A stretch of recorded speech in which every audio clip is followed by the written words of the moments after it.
Olá, bem-vindos a mais um estudo do Evangelho segundo o Espiritismo. Estamos no capítulo 13. Não saiba a vossa mão esquerda o que dê a vossa mão direita.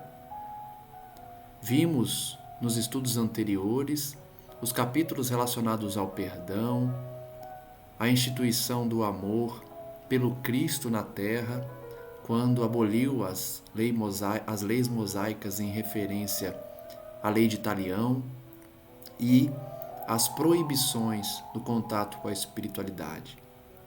Passamos também pelos capítulos que tratam da reencarnação e tantos outros que, acompanhados das instruções dos Espíritos, nos trazem os fundamentos da doutrina, trazidos tanto pelas mensagens mediúnicas compiladas por Kardec e outros grupos, quanto pelos comentários do próprio Kardec, em relação às lições recebidas e os conselhos da espiritualidade.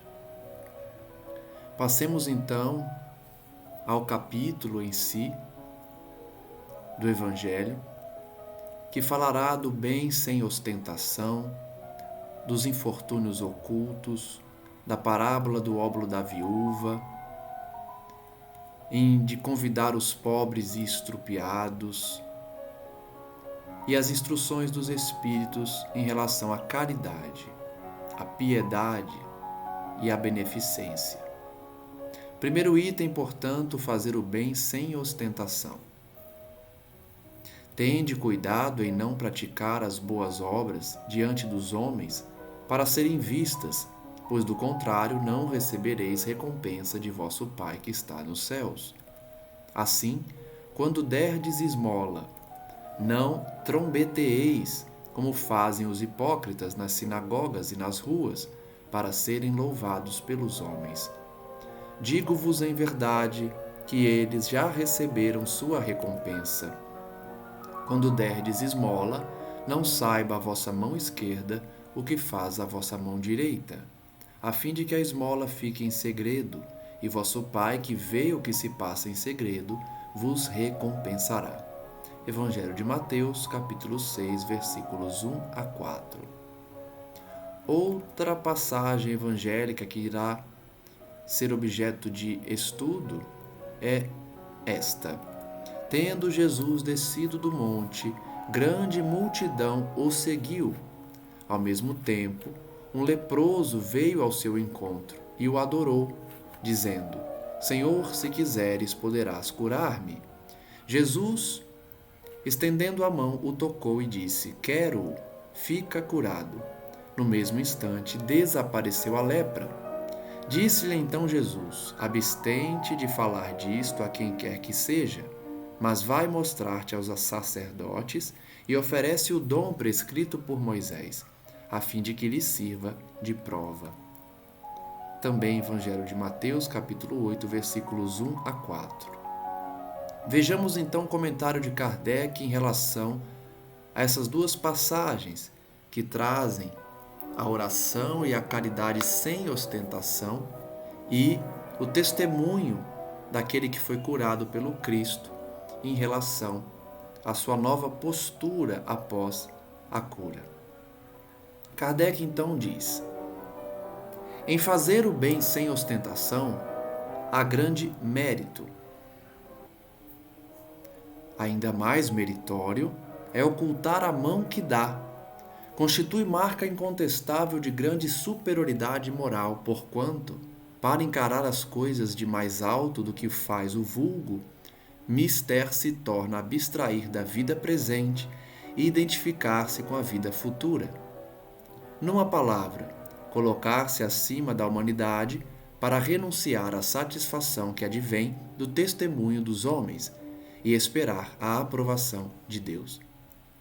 Kardec então demonstra o mérito que há em fazer a caridade sem ostentação, escondendo a mão que pratica essa caridade.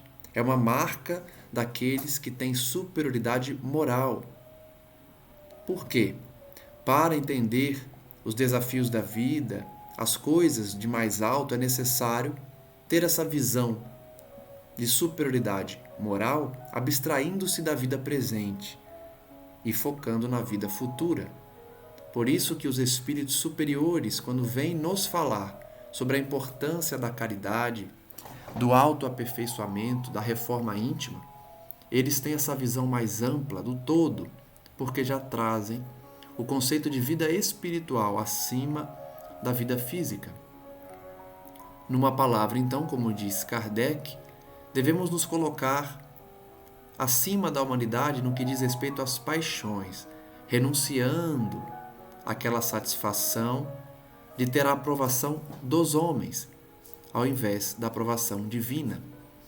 A passagem do Cristo é muito forte nesse sentido, porque demonstra que os sacerdotes que faziam a caridade e proferiam suas orações perante o povo nas esquinas e nas ruas, eles já tinham recebido o seu galardão, ou seja, a sua recompensa na terra.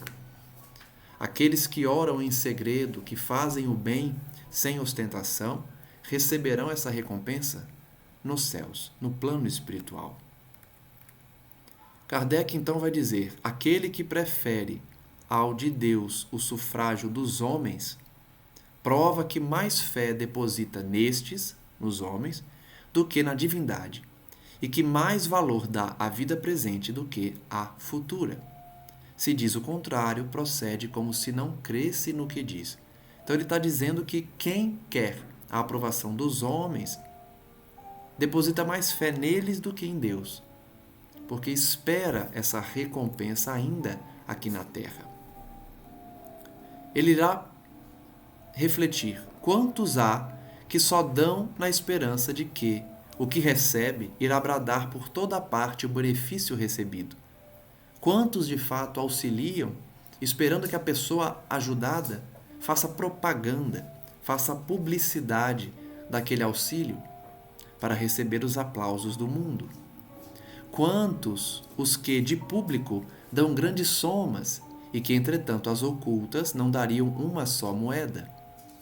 Quantos, então, nas igrejas, nas doações públicas, nas campanhas de solidariedade, doam porque terão o destaque da doação. Seus nomes estarão exaltados por terem doado grandes somas. E se fosse no anonimato, não doariam sequer uma moeda. Foi por isso que Jesus declarou: os que fazem o bem ostentosamente já receberam sua recompensa. Com efeito, aquele que procura a sua própria glorificação na terra, pelo bem que pratica, já se pagou a si mesmo. Ou seja, ele fez a caridade monetária pagando a ele próprio, porque ele estará recebendo a premiação, recebendo o pagamento da sua ação aqui na terra, que é o reconhecimento da sociedade, pelo bem que faz. Deus, então, nada mais lhe deve, só lhe resta receber a punição do seu orgulho. Então, aquele que faz a caridade para receber os aplausos da terra, recebe primeiro a recompensa imediatamente, que é o reconhecimento dos homens, e uma punição no futuro, porque foi orgulhoso, só fez o bem para ter benefícios, para ser reconhecido, para ser bajulado. Então, a sua recompensa será a da terra somente. Não saber a mão esquerda o que dá a mão direita é uma imagem que caracteriza admiravelmente a beneficência modesta. A imagem, então, a linguagem aí figurada, de uma mão não saber o que a outra dá, é justamente uma figura de linguagem para mostrar a beneficência modesta, simples, humilde. Mas, se há a modéstia real, também há a falsa modéstia. O simulacro da modéstia, aquele que finge ter simplicidade e humildade. Há pessoas que ocultam a mão que dá, tendo, porém, o cuidado de deixar aparecer um pedacinho, olhando em volta para verificar se alguém não o terá visto ocultá-la. Então, Kardec chega a tratar das pessoas que fingem seguir esse ensinamento de Jesus, ocultando a mão que doa. Ela oculta, mas ela oculta de má vontade, oculta deixando um pedaço à mostra, para que pelo menos alguém possa ver. indigna paródia das máximas do Cristo, dirá Kardec. Se os benfeitores orgulhosos são depreciados entre os homens, que não será perante Deus? Também esses já receberam na terra sua recompensa. Foram vistos, estão satisfeitos por terem sido vistos. É tudo o que terão. Então Kardec mais uma vez ressalta: quem faz o bem esperando retribuição e reconhecimento, recebe essa satisfação na terra. E só terão essa satisfação, nada mais. Por quê? Quem faz o bem de forma orgulhosa é depreciado entre os homens, quanto mais perante Deus. Então, é uma linguagem forte de Kardec para mostrar que, de fato, nós não podemos buscar a falsa modéstia, a caridade falseada, pretendendo, na verdade, receber o reconhecimento dos homens, dos indivíduos. Ele pergunta: e qual poderá ser a recompensa do que faz pesar os seus benefícios sobre aquele que os recebe, que lhe impõe, de certo modo, testemunhos de reconhecimento, que lhe faz sentir a sua posição, exaltando o preço dos sacrifícios a que se vota para beneficiá-lo? Kardec está perguntando: qual a recompensa daquele que faz uma caridade agressiva, ou seja, que exige de quem está sendo ajudado o reconhecimento, que ajuda para mostrar que é rico, para mostrar que é privilegiado, impondo a quem recebe a ajuda o testemunho do reconhecimento. Que será que receberão esses indivíduos que ajudam humilhando? Para esse, nem mesmo a recompensa terrestre existe, porquanto ele se vê privado da grata satisfação de ouvir bendizer-lhe do nome, e é esse o primeiro castigo do seu orgulho. Então, primeiro Kardec tratou daqueles que ajudam esperando o reconhecimento. Agora ele trata dos que ajudam humilhando. A situação desses últimos, dos que ajudam humilhando, é pior do que os primeiros, que ajudam com ostentação. Por quê? Quem ajuda humilhando não terá sequer a bênção do seu nome nos lábios daquele que é auxiliado. Porque a pessoa se ofende, ela é ofendida por quem auxilia. E aí ela não vai bendizer aquela pessoa. Então a primeira punição daquele que faz a caridade, mas é orgulhoso, é vaidoso, é se ver privado de ouvir o seu nome ser bendito por aquele que foi auxiliado. Esse é o primeiro castigo para o seu orgulho. As lágrimas que seca por vaidade, em vez de subirem ao céu, recairão sobre o coração do aflito e o ulceraram, recaíram e ulceraram o coração do aflito. A lágrima, então, secada não foi por caridade, não foi por amor, não foi por solidariedade. Logo, elas não subirão ao céu. Recairão sobre o coração daquele que foi ajudado e humilhado por aquela ajuda. Do bem que praticou, nenhum proveito lhe resulta, pois que ele o deplora, e todo benefício deplorado é moeda falsa e sem valor. Vejam que as palavras de Kardec são muito fortes, expressivas, porque muita gente vai dizer: mas a pessoa que ajuda, querendo algo em troca, pelo menos está ajudando. De fato, ele pode diminuir a dor de alguém. Porém, o que ajuda humilhando, ele está fazendo mal àquela pessoa. Aquele ato de humilhar está anulando o ato caridoso dele. Não tem valor algum. Kardec é bem claro quanto a isso. Não há valor na caridade feita para humilhar, para querer se passar por alguém grandioso, alguém elevado. É uma moeda falsa e sem valor. A beneficência praticada sem ostentação tem duplo mérito. Aquele que ajuda sem ostentar tem duplo mérito. além de ser uma caridade material, é caridade moral, visto que resguarda a suscetibilidade do beneficiado, faz-lhe aceitar o benefício sem que seu amor próprio se ressinta, e salvaguardando-lhe a dignidade de homem, porquanto aceitar um serviço é coisa bem diversa de receber uma esmola. Então vejam que a caridade ideal, a beneficência ideal é aquela praticada sem ostentação, porque ela será uma caridade ao mesmo tempo material e moral. Por quê? Preserva a dignidade de quem está sendo ajudado. Por isso que não se deve ajudar humilhando. Essa semana eu vi um vídeo na internet de uma prefeitura de certo local que estava distribuindo peixes para a população de forma extremamente humilhante. O funcionário da prefeitura, o indivíduo que foi pago para distribuir os peixes, foi ordenado de jogar os peixes da caçamba de um caminhão em cima do povo. O povo, então, com os sacos na mão, buscavam recolher a maior quantidade de peixes que podiam. Então a entrega era feita de forma extremamente humilhante. Enquanto isso, um homem exaltava no alto-falante, na caixa de som, que aquela era uma medida da prefeitura para garantir o pescado para o povo.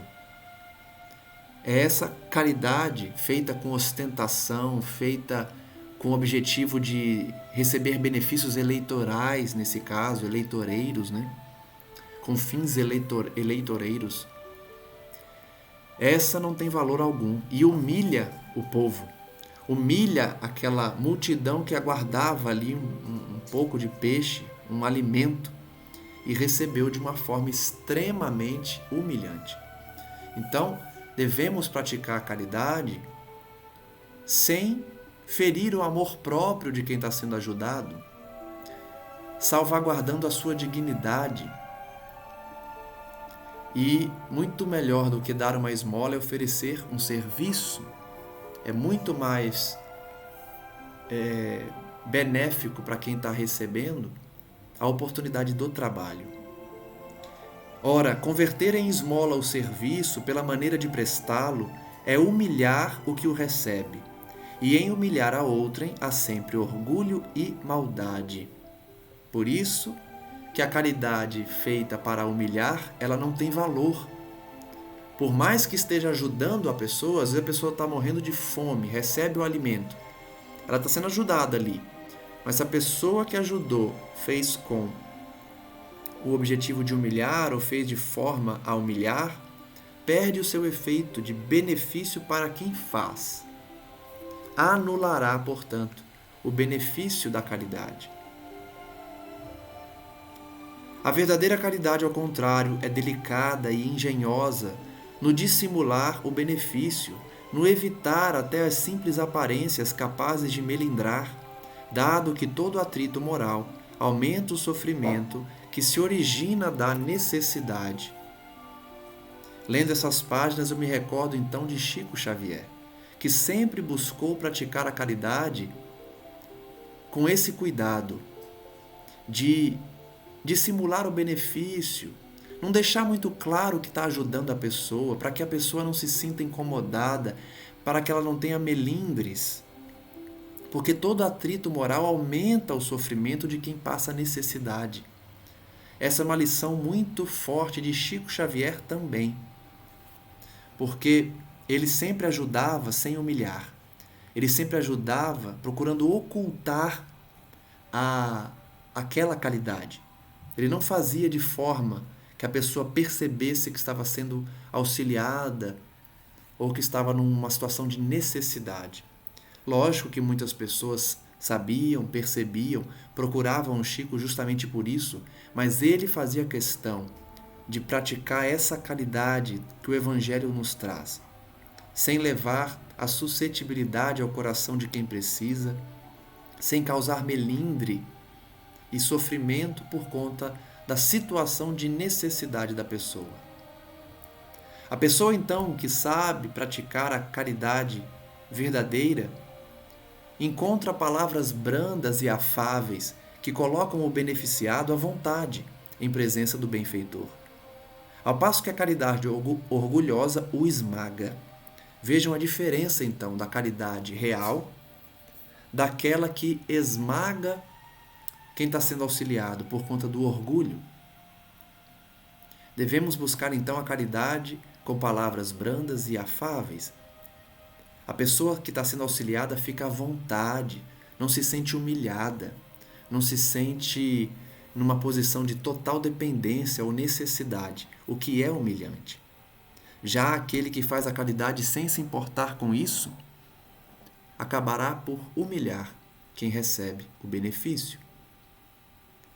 A verdadeira generosidade adquire toda a sublimidade quando o benfeitor, invertendo os papéis, acha meios de figurar como beneficiado diante daquele a quem presta serviço.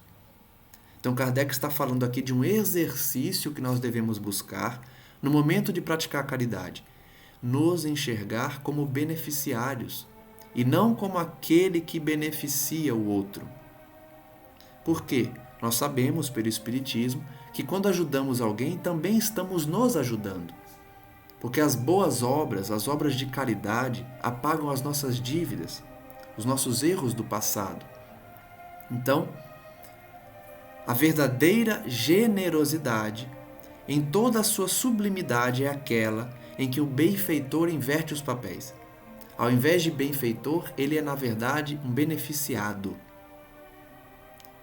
Por isso, Kardec diz que o verdadeiro sentido das palavras "não saiba a mão esquerda o que dá a direita" é nessa inversão de papéis, em que o benfeitor se torna quem de fato está sendo auxiliado. Vejamos o item intitulado Os Infortúnios Ocultos e qual relação tem com as duas passagens evangélicas referentes à caridade despretensiosa. Nas grandes calamidades, a caridade se emociona e observam-se impulsos generosos no sentido de reparar os desastres. Isso é uma realidade até hoje, né?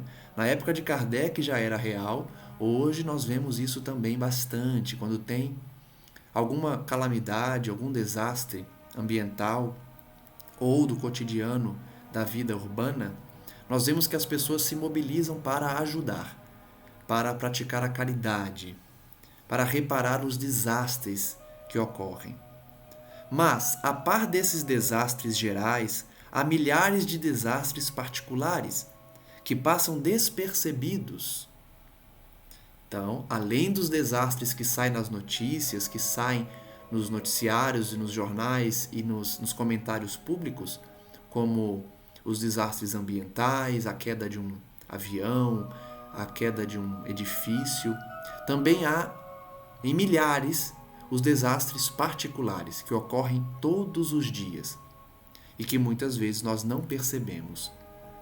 Aqueles que jazem sobre um grabato sem se queixarem, ou seja, pessoas que passam por situações de limitação física, moral, sofrimentos íntimos, sem reclamarem.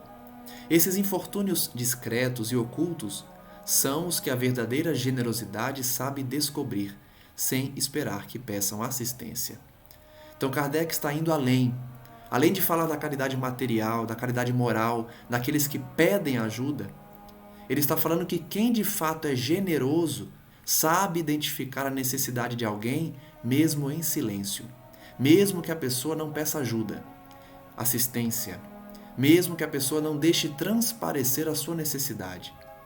Quem é de fato caridoso, quem é generoso, sabe identificar essas necessidades nos indivíduos, nas pessoas que não demonstram, que não reclamam, mas que estão sofrendo em seu íntimo.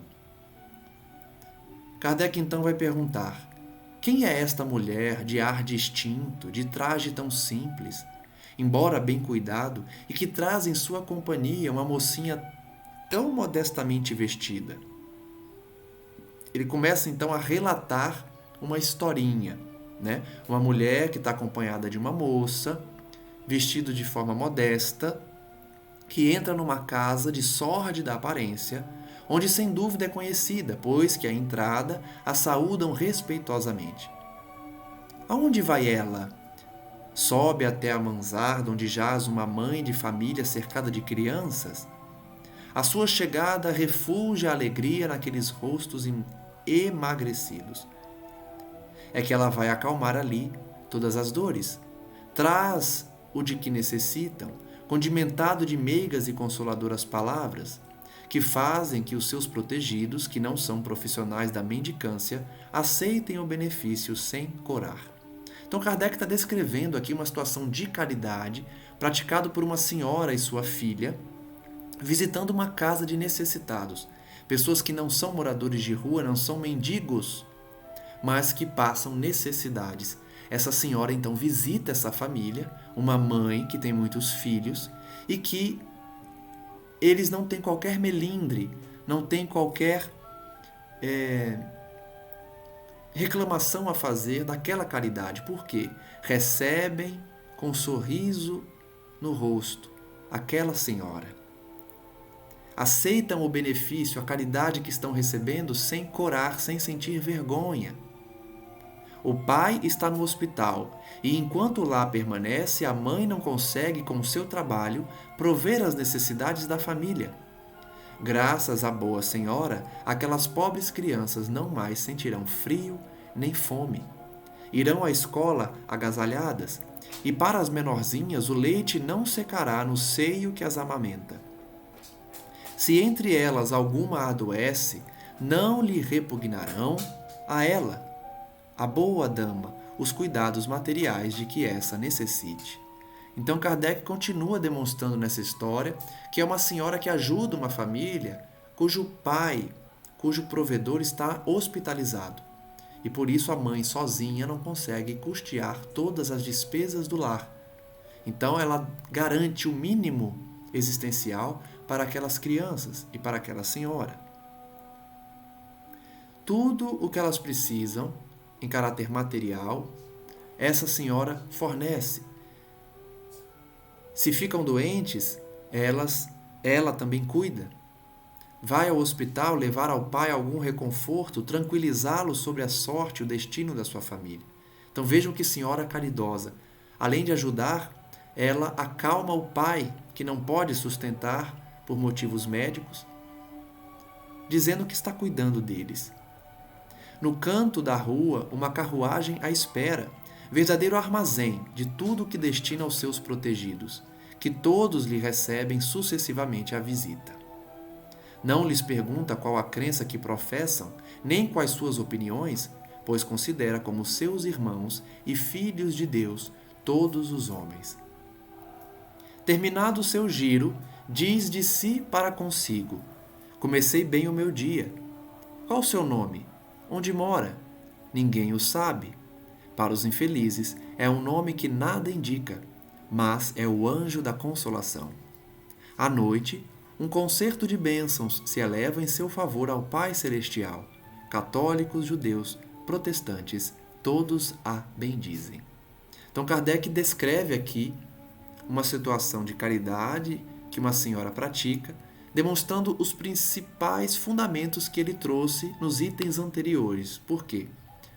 Essa senhora pratica uma caridade sem esperar retribuição, pratica a caridade sem humilhar, sem esperar nem recompensa nem reconhecimento, ocultando de fato o que uma mão faz da outra mão, a mão esquerda do que faz a mão direita e vice-versa, sem qualquer interesse pessoal.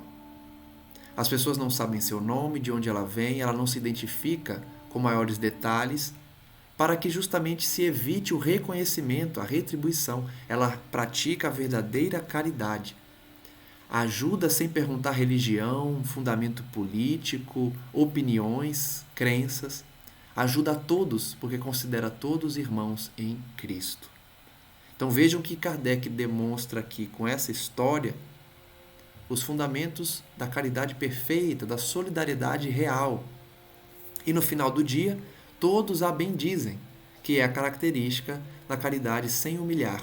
As pessoas ficam de fato gratas e oram por seu benfeitor. No caso aqui, a sua benfeitora. Kardec prossegue. Por que tão singelo traje? Para não insultar a miséria com seu luxo. Então vejam, ela é uma senhora rica. Ela certamente está acostumada a vestir-se de forma elegante, com vestidos caros, mas para a visita àquela família, ela se utiliza de trajes simples, para não insultar a miséria. Veja o cuidado, que aí eu retorno a citar Chico Xavier. Ele não era rico, porém a caridade que ele praticava era justamente essa, sem ferir o outro, sem humilhar. Essa senhora também visita com trajes simples, para não ferir a dignidade daquelas pessoas. Por que se faz acompanhar da filha? Para que aprenda como se deve praticar a beneficência. Então, além de ajudar, ela leva a sua filha para que ela aprenda a verdadeira caridade. A mocinha também quer fazer a caridade. A mãe, porém, lhe diz: que podes dar, minha filha, quando nada tens de teu? Se eu te passar às mãos alguma coisa para que dês a outrem, qual será o teu mérito? Nesse caso, em realidade, serei eu quem faz a caridade. Que merecimento terias nisso? Não é justo. Quando visitamos os doentes, tu me ajudas a tratá-los. Ora, dispensar cuidados é dar alguma coisa. Não te parece bastante isso? Nada mais simples. Aprende a fazer obras úteis e confeccionarás roupas para essas criancinhas. Desse modo, darás alguma coisa que vem de ti. É assim que aquela mãe, verdadeiramente cristã, prepara a filha para a prática das virtudes que o Cristo ensinou. É espírita ela? Que importa? Então vejam que lição nesse parágrafo. Essa moça, essa senhora, ensina a sua filha que a caridade verdadeira é quando nós nos doamos. Não adianta ela dar o alimento para a filha para que a filha dê ao necessitado. A filha precisa doar algo dela mesma. Aprender um ofício para costurar roupinhas para aquelas crianças, doar o seu tempo, a sua atenção. Isso já é caridade. Então, quando visitamos alguém, doamos o tempo, ouvimos um idoso que gosta de falar. Hoje em dia as pessoas não têm qualquer paciência. Muitas vezes a caridade é só ouvir a pessoa, conversar com ela, deixar que ela fale, deixar que ela divida as suas experiências. Isso é doação de tempo, de atenção, também é uma forma de caridade. Então o conselho que aquela mãe dá à sua filha é: aprenda obras úteis, dê algo de ti, aí sim estará praticando a caridade. E muito interessante a forma que Kardec encerra esse parágrafo. Essa senhora é espírita? Não importa. Não importa que ela esteja praticando a caridade essencial, a caridade perfeitamente descrita no Evangelho segundo o Espiritismo. Importa que ela faz o bem sem esperar retribuição. Em casa é a mulher do mundo, porque a sua posição o exige. Ignoram, porém, o que faz, porque ela não deseja outra aprovação além da de Deus e da sua consciência. Então ela cumpre seus papéis de esposa, de dama da sociedade, mas não deixa transparecer a ninguém o que ela faz, como forma de inflar o seu ego, né? de estimular o seu orgulho, a sua vaidade. Ela não deseja a aprovação de ninguém. Ela é aquele descrito pelo Cristo que faz a verdadeira caridade, que não faz nas ruas, nas praças, esperando o galardão dos homens, a recompensa na terra. Certo dia, no entanto, imprevista circunstância leva-lhe à casa uma de suas protegidas, que andava a vender trabalhos executados por suas mãos. Esta última, ao vê-la, reconheceu nela a sua benfeitora. Silêncio, ordena-lhe a senhora, não o digas a ninguém. Falava assim Jesus. Então veja que Kardec ainda conta que uma daquelas crianças que ela ajudava estava vendendo pelas ruas os seus trabalhos, que fazia com suas próprias mãos, e acabou batendo na casa dessa senhora, sem saber que era a casa dela, porque ela não deixava nunca essa informação. vir à tona. Então ela reconhece a senhora, mas a senhora faz questão de não digas a ninguém. Ela não quer o reconhecimento de ninguém. Esse, então, o exemplo perfeito aqui que Kardec traz da caridade. Vejamos agora a passagem do óbolo da viúva. Estando Jesus sentado defronte do gasofilácio, a observar de que modo o povo lançava ali o dinheiro, viu que muitas pessoas ricas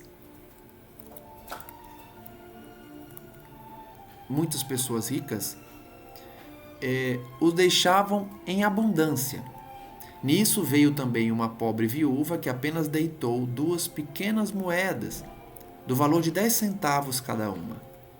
Chamando então seus discípulos, disse-lhes: em verdade vos digo que esta pobre viúva deu muito mais do que todos os que antes puseram suas dádivas no gasofilácio. Por isso que todos os outros deram do que lhes abunda, ao passo que ela deu do que lhe faz falta. Deu mesmo tudo o que tinha para o seu sustento. Isso está no Evangelho de Marcos, capítulo 12, versículos 41 a 44, e no Evangelho de Lucas, capítulos 21, versículos 1 a 4. Vejamos o comentário de Kardec sobre a contribuição da viúva, ou seja, a doação que ela fez de apenas 2 moedas de 10 centavos, enquanto que outras pessoas doavam grandes quantias. Jesus então vai dizer, a contribuição dela é muito mais valorosa, porque ela deu tudo o que ela tinha, enquanto que as pessoas deram o supérfluo. Tem validade? Tem, mas vale muito mais daquele que dá do seu próprio sustento para a caridade. Kardec então vai dizer, muita gente deplora não poder fazer todo o bem que desejara, por falta de recursos suficientes.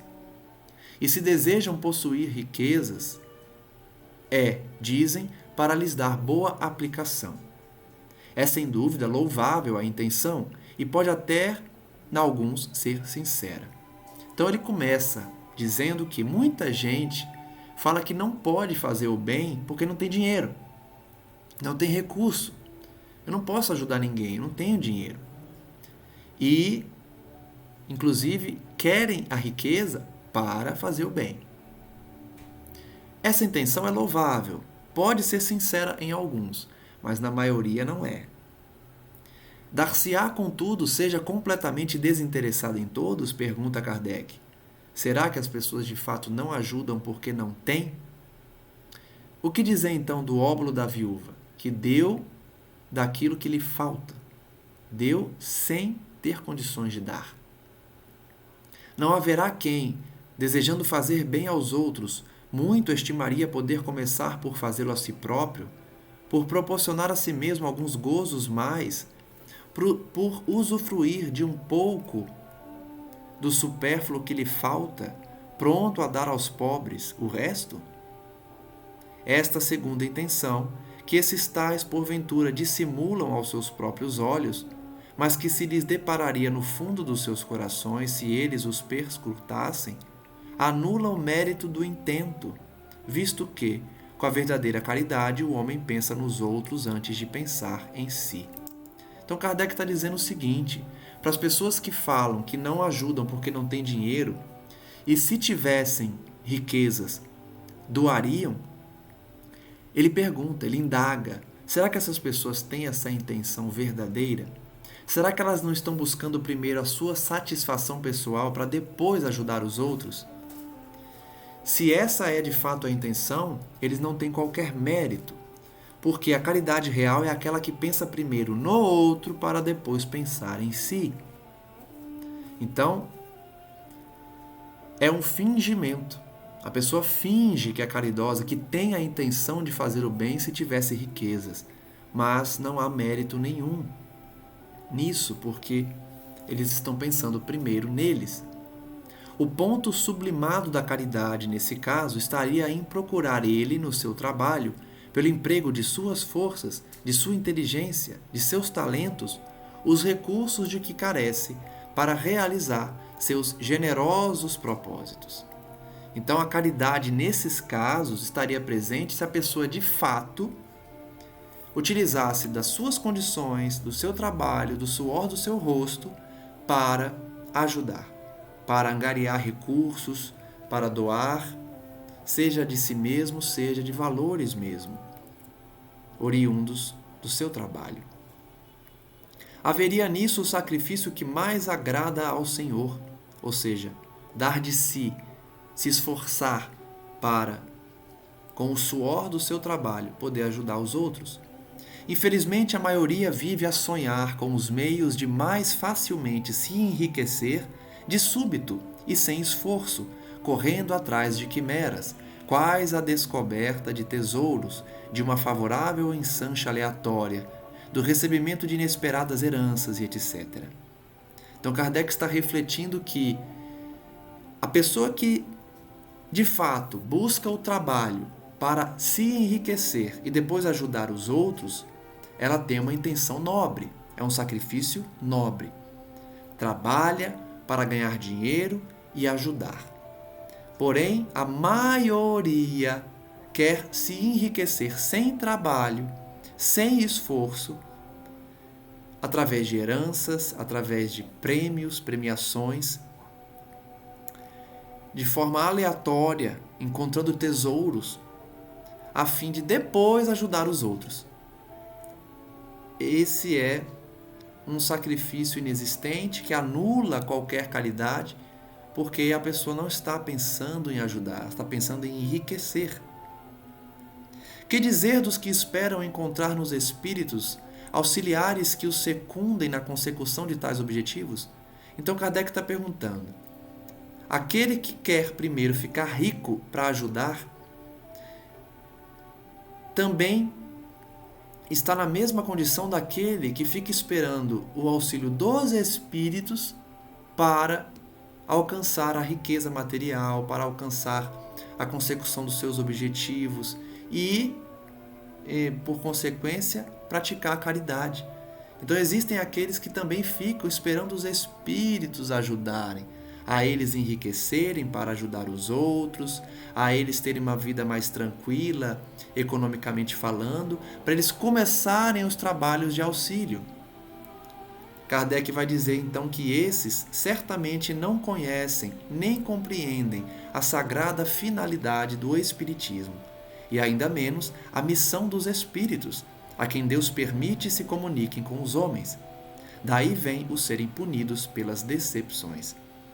Isso está no Livro dos Médiuns, segunda parte, número 294 e 295, o número das questões. Vejam então que aquele que desconhece o Espiritismo vai exigir dos espíritos um auxílio para enriquecerem, para ficarem de bem com a vida ou com a situação financeira favorável, porque aí eles vão ajudar os outros. Vejam que é uma relação infantil, né? É um pedido aí de troca. Olha, me dê riquezas, que aí eu ajudo os outros, que aí eu pratico a caridade. São pessoas que desconhecem a finalidade sagrada do Espiritismo. Desconhecem ou desprezam a missão dos espíritos. Eles não se comunicam com os homens para isso, para nos enriquecer e depois a gente ajudar os outros. A caridade deve ser realizada, de forma generosa, de forma proativa, sem fazer qualquer exigência. Aqueles cuja intenção está isenta de qualquer ideia pessoal devem consolar-se da impossibilidade em que se veem de fazer todo o bem que desejariam, lembrando-se de que o óbolo do pobre, do que dá privando-se do necessário, pesa mais na balança de Deus do que o ouro do rico, que dá sem se privar de coisa alguma. Grande seria realmente a satisfação do primeiro se pudesse socorrer em larga escala a indigência. Então, o que Kardec está dizendo aqui? Quem quer realmente fazer o bem, quem não tem qualquer segunda intenção, ou quem não quer ser reconhecido pela caridade, faz todo o bem possível.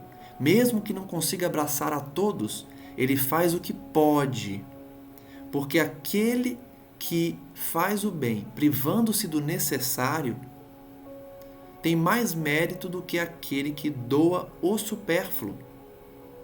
E, de novo, nós não estamos aqui, o Evangelho, Kardec, não está criticando quem faz a caridade doando o supérfluo. Também é uma forma de caridade. Ele só está dizendo que pesa mais na balança de Deus a pessoa que dá do seu necessário do que aquela que dá do seu supérfluo. Porque aquele que dá do seu necessário, se tivesse grandes somas de dinheiro, poderiam socorrer em larga escala os sofredores. Mas, se essa satisfação lhe é negada, submeta-se e se limite a fazer o que possa. Então vejam que Kardec é claro.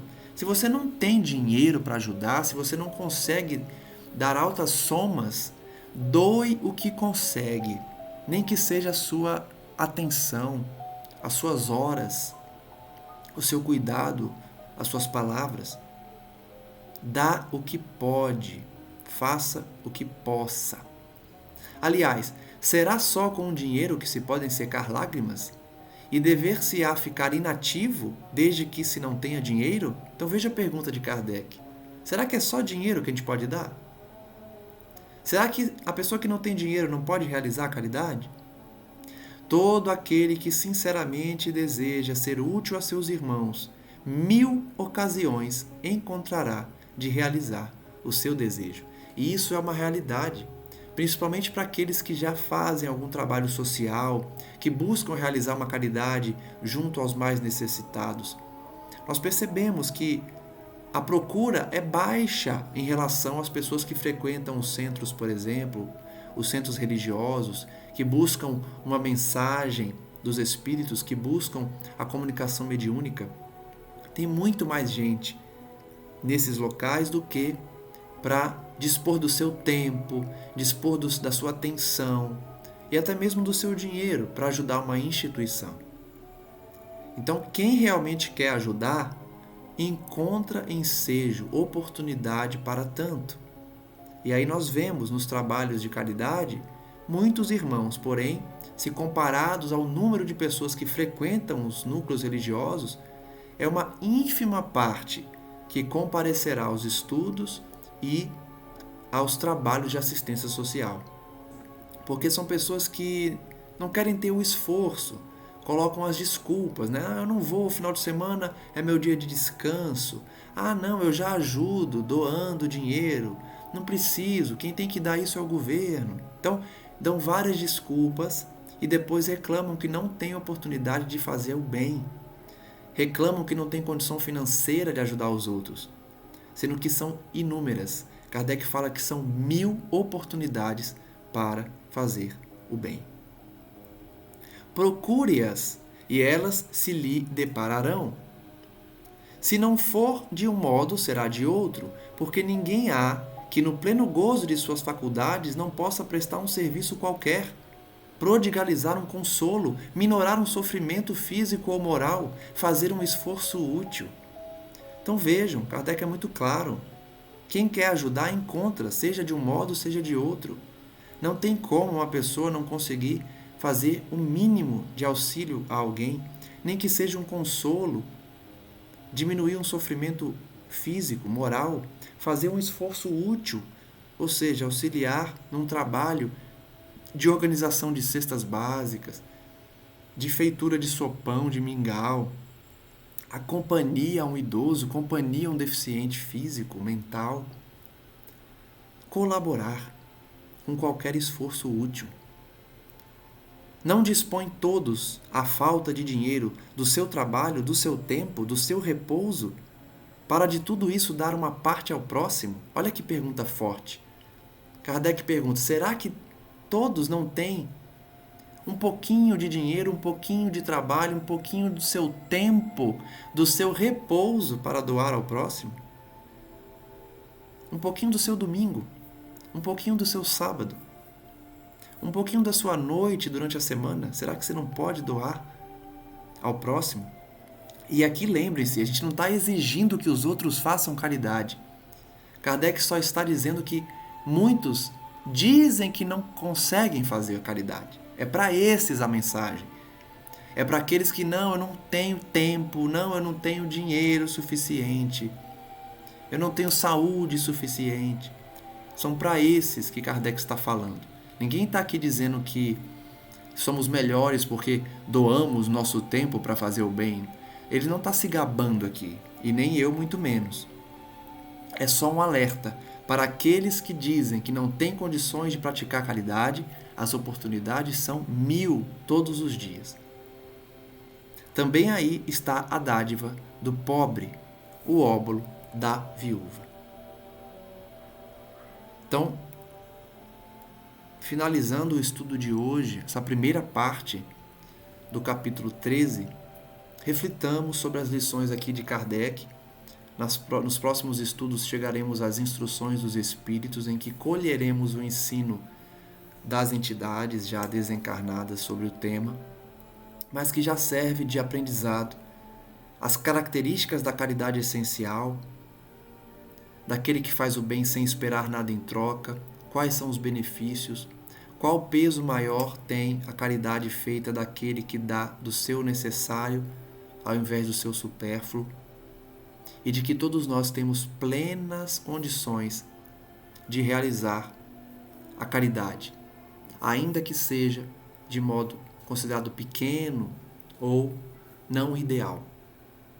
Agradecemos então à espiritualidade amiga pela oportunidade de falar sobre o Evangelho e que possamos refletir sobre esse capítulo, como vemos fazendo em relação aos demais capítulos e aos próximos que iremos estudar, além das demais obras do Pentateuco kardeciano e das obras complementares, a fim de que possamos extrair dessas lições o ensinamento de Jesus na sua maior pureza, sem dogmas, sem representantes divinos na terra, sem intermediários da palavra divina para o povo, já que a lição dos Espíritos foi distribuída de forma equânime pelo mundo, através dos inúmeros médiuns que participaram da codificação.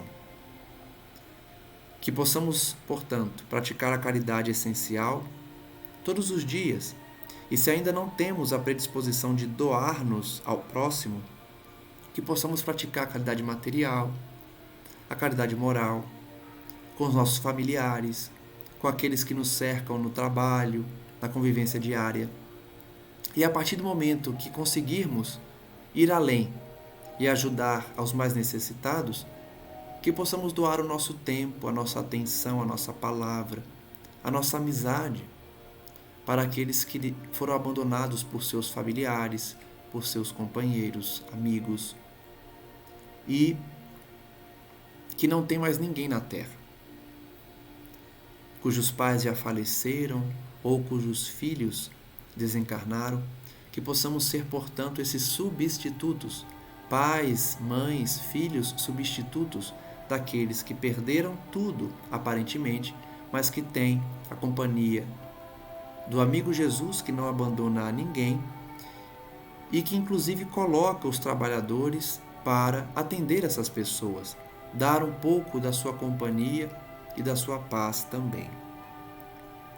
Rogamos então nesse momento a espiritualidade superior que nos abençoe e que essa mensagem possa alcançar aqueles que buscam um novo entendimento sobre a situação atual do planeta, da regeneração planetária, da transição que estamos vivendo, a fim de buscarmos a paz interior, a paz coletiva e principalmente a conversão do mundo para a doutrina do Cristo. Não de uma religião específica, não de uma doutrina pregada apenas pelos homens, mas sim da mensagem divina que é espalhada em todas as religiões, realmente sinceras e que pregam o bem, a fim de que a humanidade se converta e possa enxergar nessa oportunidade de ouvir a palavra do Senhor a lição necessária a fim de despertar em seus corações e suas mentes, olvidando todo o mal sofrido, todo o mal praticado no passado, e dando um novo rumo às suas existências, através do conhecimento da doutrina espírita ou de outra doutrina religiosa que lhes traga o autoconhecimento, o autoaperfeiçoamento, a fim de que cada um de nós, nas funções e tarefas que Deus nos colocou, sejamos cartas vivas do Evangelho, exemplo para a sociedade de conduta moral, ética e especialmente de caridade para com aqueles que nos cercam. Graças damos a Ti, Senhor, hoje e sempre, e perdoa-nos as nossas fraquezas, as nossas imperfeições, as nossas impurezas, a fim de que o Teu trabalho não seja conspurcado, sujo por nossa inferioridade. E que à medida das nossas condições, das nossas possibilidades, possamos nos doar, ainda que com limitações, a fim de que o Senhor enxergue em nós a intenção de ajudar, a proatividade de espalhar o Teu Evangelho entre os homens na terra. Graças damos ao Senhor hoje e sempre, e que assim seja. Agradeço a todos que acompanham e convido-os a prosseguir estudando o nosso canal no YouTube, também os próximos capítulos, a continuação do capítulo 13, bem como as demais obras que estudamos diariamente, também através das leituras das páginas. Um forte abraço a todos e até a próxima.